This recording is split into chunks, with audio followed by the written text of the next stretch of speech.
자, 구약성경 939페이지 잠언 25장 13절의 말씀 같이 읽도록 하겠습니다. 구약성경 939페이지 잠언 25장 13절의 말씀입니다. 자, 하나님의 말씀 우리 같이 읽도록 하겠습니다. 시작. 충성된 사자는 그를 보낸 이에게 마치 추수하는 날에 얼음 냉수 같아서 능히 그 주인의 마음을 시원하게 하느니라. 하나님의 말씀입니다. 아멘. 자, 이 세상에 두 종류의 사람이 있습니다.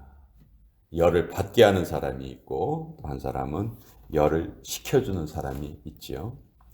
하나님의 마음은 어떻게 우리가 시원하게 해드릴 수 있는가? 그것을 소개한 그 내용이 오늘 잠언 25장에 기록이 되어 있습니다. 본문은 하나님의 피서 방법이다. 그렇게 또 말할 수 있을 것 같은데요.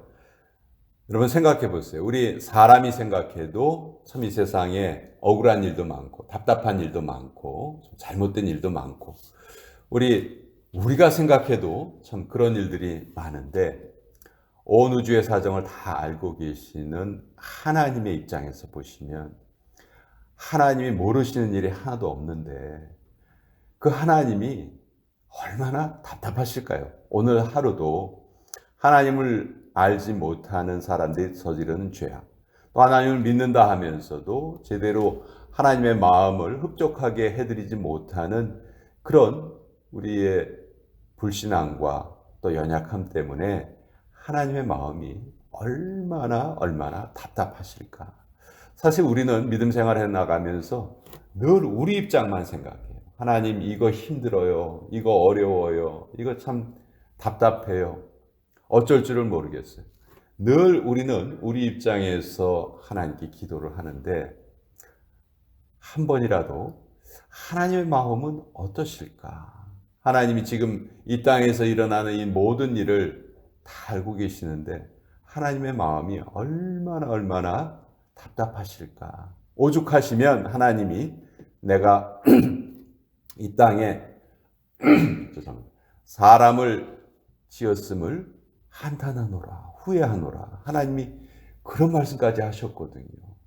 근데 우리가 너무 하나님은 늘 완전하시고 하나님은 근심 걱정이 없으시고 그런 분으로 잘못 알고 있어요.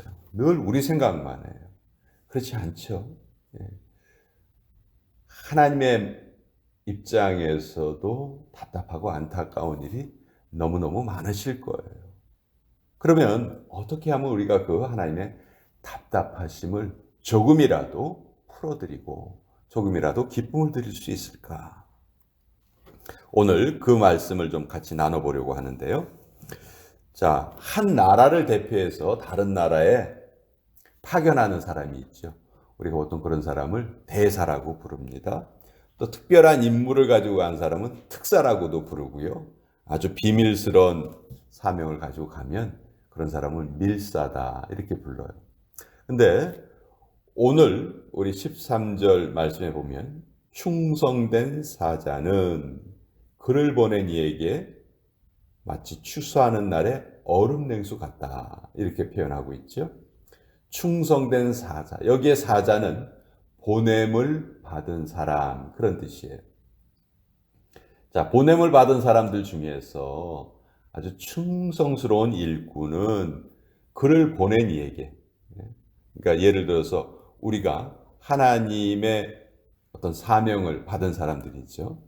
자, 우리가 우리 하나님께 우리를 보낸 그분께 마치 추수하는 날에 얼음 냉수 같다. 어떤 사람이? 충성된 사자가. 하나님의 마음을 시원케 해드리는 사람은 마치 추수하는 날에 얼음 냉수와 같다. 중동 지방의 낮의 기온은 너무너무 무덥습니다. 아주 온도가 높아요. 너무 더워요. 근데 추수할 때에는 시간을 낭비할 수가 없죠. 그 추수하는 기간이 딱 정해져 있어요. 그 기간 안에 추수를 못하면 안 됩니다. 그러니까 날씨가 더워도 어쩔 수 없이 열심히 일을 해야 해요. 여러분 생각해 보세요. 한낮에 이 플로리다에서 예를 들어서 땡볕에서 열심히 뭘 일을 한다. 우리 뭐 바깥에 나가서 잔디 깎는 거 한 뭐 2, 30분만 해도 그냥 온몸이 땀으로 마치 목욕을 한 것처럼 젖어버리죠. 그런 것을 뭐 짧은 시간이 아니고 긴 시간을 계속해서 일을 해야 한다 생각을 해보세요. 그때 얼마나 더울까요? 그리고 그때 뭐가 가장 생각이 날까요? 시원한 물 한 잔 마시면 와 그냥 저 물속에 그냥 펑첨벙하고 시원한 물속에 들어가서 내 더운 몸 좀 식혔으면 하는 그런 생각이 들잖아요. 마치 추수하는 날에 얼음 냉수와 같다. 예, 그 땀을 뻘뻘 흘리면서 일을 할 때 그 차가운 얼음 냉수 한 잔 마시면 그 더위가 싹 가시잖아요. 얼마나 생각만 해도 막 너무 기분이 좋죠. 그런 사람과 같다는 거예요. 자, 지금은 뭐 얼음 때문에 신기해하는 사람들 거의 없을 거예요. 집집마다 냉장고가 다 있고요. 뭐 냉장고도 한 대만 있는 것이 아니고 뭐 두 대, 세 대 있고 또 미국 사람들은 냉동고만 또 따로 이렇게 가지고 있는 사람들도 있죠. 그러니까 얼음이 뭐 별로 신기한 게 아니에요. 뭐 그냥 마켓에 가면 그냥 얼음 언제나 어디서나 살 수 있었어요. 그런데 이 잠언이 기록될 시기는 지금으로부터 수천 년 전이거든요. 그때 과연 얼음이 어디에 있었을까? 얼음을 어디에서 구했기 때문에 도대체 이 얼음이라는 단어가 이 오래된 잠언서에 기록이 되어 있었을까?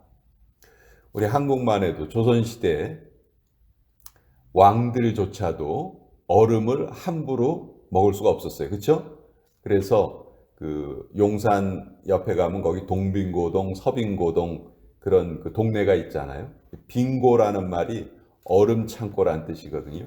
그러니까 겨울에 그 언 얼음을 잘 그 채취를 해가지고 그거를 그 창고에 보관을 하는 거죠. 그래서 여름에 아주 무더울 때 조금씩만 그것도 왕이 드시는 무슨 뭐 음료수라든지 뭐 그런데 섞어서 아무나 못 먹었단 말이죠. 근데 그거보다도 더 오래된 전에 어디에서 얼음을 구할 수 있었을까? 다행히 이스라엘에는 헐몬산이라는 아주 높은 산이 있고요. 그 산 위에 가면은 항상 눈이 덮여 있어요. 만년설로 덮여 있고 또 그 물이 조금씩 녹아서 갈릴리 호수로 들어가고 그것이 식수가 됐죠. 이스라엘 사람들이 먹는 물이 되고 또 지금 여기에 표현에 나와 있듯이 얼음을 채취를 해가지고 그것을 또 잘 보관을 해 놨다가 이제 여름에 이제 사용을 했던 것이죠. 자, 어떻게 하면 이런 시원함을 하나님께 드릴 수 있을까? 오늘 우리가 읽은 13절 말씀에는 그냥 충성된 사자의 충성된 말로 충성이라는 말로 표현이 되어 있는데 그 앞부분에 보면은 여러 가지 하나님의 마음을 시원케 해드리는 그런 모습이 드러나고 있습니다. 첫째는 무엇보다도 하나님의 말씀에 청종할 때 하나님께서는 가장 마음이 시원하십니다. 가장 마음이 기쁘세요. 하나님의 말씀을 최선을 다해서 내가 지키겠습니다. 그 마음을 갖는 것을 하나님 너무너무 기뻐하세요. 왜냐하면 그것이 바로 우리가 창조된 목적이기 때문에 그렇죠.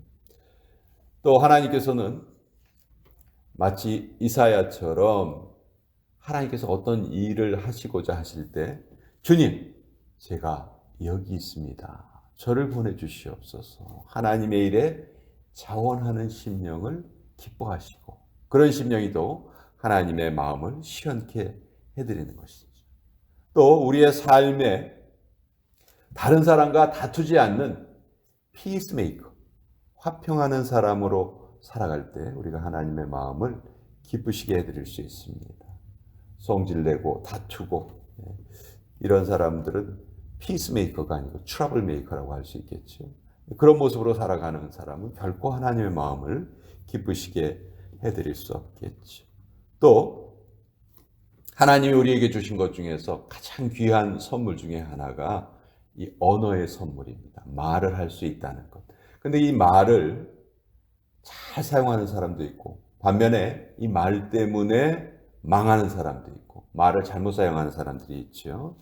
그래서 경우에 합당한 말을 하는 사람을 하나님께서는 기뻐하시고, 그런 사람들을 볼 때 하나님은 시원함을 느끼신다 하는 것이죠. 똑같은 말이라 해도 어떤 때에 하느냐, 어느 장소에서 하느냐, 누구에게 하느냐, 거기에 따라서 정말 말의 의미는 얼마든지 달라질 수 있거든요. 그러니까 그런 것을 잘 깨닫는 것이 지혜고, 그래서 일단 말을 하기 전에 하나님께 잠깐이라도 기도할 수 있는 그런 마음의 여유를 가지는 사람이 가장 지혜로운 자다. 하나님은 다른 사람을 조금이라도 돕는 사람들, 다른 사람들을 그 근심을 덜어주는 사람을 볼 때 하나님의 마음이 기쁘십니다. 미국에 에밀 엘리자베스라는 여자 시인이 있는데 헛되지 않으리 그런 시를 지은 적이 있어요. 이렇게 시를 지었습니다. 만일 내가 한 사람의 상심을 건질 수 있다면 내가 사는 것은 헛되지 않으리. 만일 내가 한 사람의 괴로움을 덜어줄 수 있고 그 고통을 조금이라도 줄여줄 수 있다면 한 마리의 허덕이는 새를 구하여 그 둥지 속으로 돌려보내줄 수 있다면 내가 사는 삶은 헛되지 않으리. 이런 시를 지었는데요. 우리가 10년 묵은 체증이 확 내려간다. 그냥 배가 음식을 잘못 먹어서 체하면 얼마나 답답합니까? 그것도 10년 동안이나 묵혀 있었다면 그 뭐 답답함이란 말할 수 없겠죠. 근데 그것이 싹 해소가 되었다. 아유, 뭐 생각만 해도 너무 기분 좋죠. 답답한 일이 해결될 때. 사실 어떤 면에서 보면 하나님의 마음은 아마 수천 년, 수만 년 동안 계속 지금 체증을 느끼고 계실지도 모르겠어요. 하나님이 참 답답해 하실 것 같아요. 그런 하나님의 마음을 오늘 우리가 조금이라도 기쁘게 해드릴 수 있다면, 시원하게 해드릴 수 있다면 결코 우리의 삶이 헛되지 않을 것입니다. 자, 고린도전서 16장 뒷부분에 보면 바울이 이런 고백을 합니다. 스데바나와 브드나고와 아가이고가 온 것을 기뻐하노니 그들이 나와 너희 마음을 시원하게 했다. 바울이 그런 고백을 하는데 어떤 사람이 어떤 사람에게 생기를 불어넣어주고 위로를 줄 수가 있다는 거예요. 바울이 그렇게 힘들고 어려울 때 타지에서 바울을 찾아온 사람, 같은 믿음을 가지고 와서 바울을 격려해 줬던 사람, 그 사람을 보니까 지금 문제가 해결된 건 아니지만 너무너무 큰 힘을 얻고 다시 그래 내가 잘해봐야지 하는 그런 위로를 얻었다는 것이죠. 우리가 이런 존재가 될 수 있다면 우리의 삶이 얼마나 가치가 있을까. 타인에게만 가치가 있는 것이 아니고 바로 그런 삶이 하나님께, 우리를 지으신 하나님께 가장 큰 기쁨을 드리는 삶이다. 오늘 잠언서는 그런 말씀을 하고 있습니다. 충성된 사자는 그를 보낸 이에게 마치 추수하는 날에 얼음 냉수 같아서 능히 그 주인의 마음을 시원하게 하느니라. 저와 여러분이 이 마음을 가지고 남은 인생을 살아간다면 오늘도 우리는 하나님을 기쁘시게 하며 살아갈 수 있을 것입니다. 자, 이 말씀 같이 나누어 보았는데요.